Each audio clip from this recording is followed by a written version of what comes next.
तो बहुत अच्छा बड़े मजा बना दे अच्छा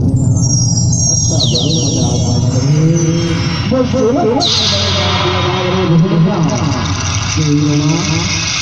आज तो नहीं करते हैं मैं मजाक नहीं करते हैं आज तो रोकना ये संस्कार बाती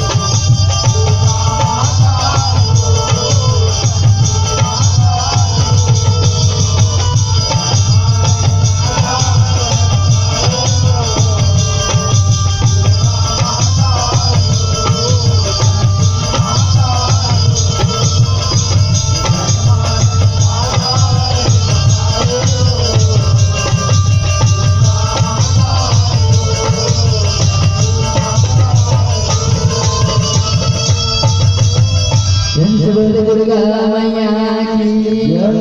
बोल काली मैया की शंकर भगवान की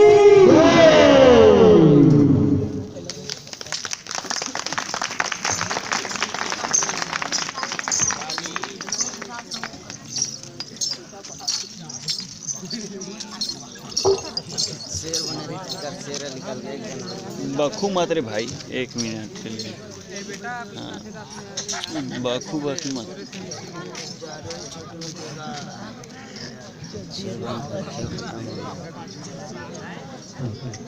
हो गया बहुत बहुत धन्यवाद